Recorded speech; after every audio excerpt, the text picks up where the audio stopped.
You wake up next to her. There's something different about the way she breathes. Calm, grounded, like she's not waiting for the world to give her permission to exist. Her touch doesn't ask. It knows. Her silence doesn't feel empty. It feels safe. And for a moment, you realize this isn't about youth. It's about depth. Because older women, they don't just love. They devour. Not out of hunger, but out of understanding.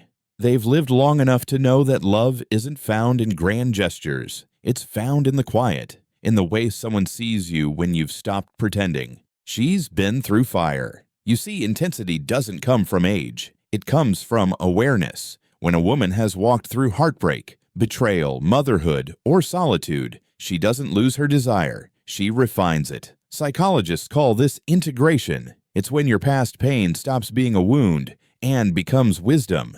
Younger women often explore love through curiosity, testing boundaries, searching for identity. Older women, though, they love through clarity. They know what burns them, they know what heals them, and they've stopped apologizing for either. That's why their energy feels different. It's grounded, present. Their body no longer carries shame. It carries story. The psychology of depth. Here's the thing most people never talk about. Sexual intensity isn't really about sex. It's about emotional safety. The nervous system can only relax into desire when it feels secure. That's why maturity changes everything. A younger woman may still be trapped in performative desire, trying to be desired, not to desire. She's still learning who she is beneath the expectations. But an older woman, she's done playing roles. Her sensuality isn't for validation. It's an expression of self. Psychologically, that's called embodiment. It's when the mind and body reconnect after years of being split apart by judgment, trauma, or shame.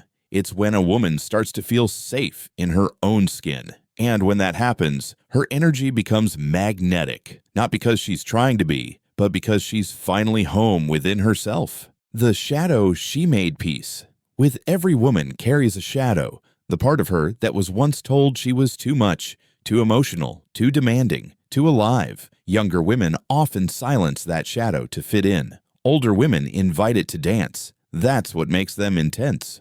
They've made peace with their wild. Carl Jung called this shadow integration. It's when you stop rejecting the parts of yourself that society told you to hide, and you reclaim your wholeness. And you can feel that in her laughter, her confidence, her stillness. She's not afraid of rejection anymore because she's already met herself in her darkest moments. She's no longer looking for someone to complete her. She's looking for someone who can meet her. Experience builds emotional literacy. Here's another truth. Older women have a language of emotion that younger ones are still learning to speak. They know the weight of silence. They can read body language like poetry. They sense emotional disconnection before it's spoken. That's emotional literacy, a deep attunement to feelings, both their own and others. Psychologists describe it as secure attachment meets self-awareness. It means you no longer chase chemistry that hurts. You choose connection that heals, and that choice, that calm confidence, that's what turns desire into art. Why she feels more alive. Let's be honest, the older she gets, the more alive she becomes, because she's stopped living for approval. Her intensity isn't about youth, it's about presence. She's not rushing through moments, she's living inside them. Every glance, every touch, every breath, it all matters, because when you've seen how fragile time is, you stop wasting it on half-lived emotions. She's not afraid of vulnerability anymore. That's why her love feels dangerous, not because it is, but because it's real. The psychology of freedom. Older women carry something most people spend their whole lives chasing. Freedom. Freedom from insecurity, from comparison, from needing to be chosen. They've already learned that no one can give them worth. Not a man, not attention, not validation. That's why they radiate power, because they've stopped chasing and started being.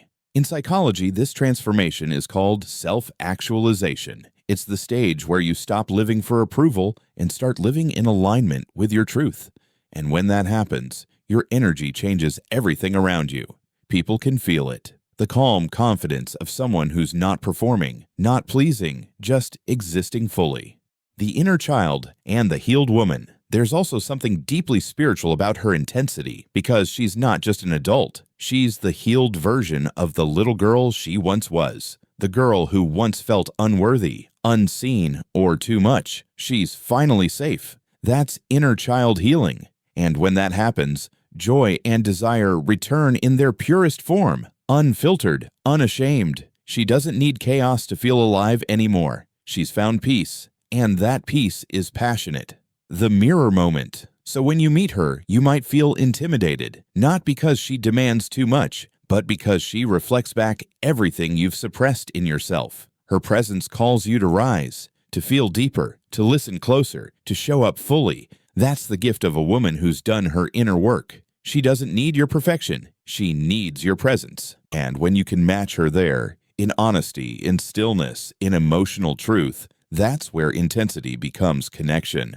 So no, older women aren't more sexually intense because of experience alone. They're intense because they've become whole. They've unlearned the fear of being too much. They've unlearned the shame of wanting more. They've learned that real intimacy starts with self-awareness. Their love is slower but deeper, softer but stronger. And if you're lucky enough to be loved by one, you'll understand that it's not about age. It's about evolution, because she's not chasing fire anymore. She is the fire. And if this spoke to you, if you felt seen, understood, or simply reminded of your own worth, don't let it end here. Subscribe. Stay with this space, because every week we dive deeper into the human mind, the heart, and the quiet truths that make us who we are. You're not alone in this journey of becoming. You never were. Until next time, keep healing, keep feeling, and keep remembering. The fire was always inside you.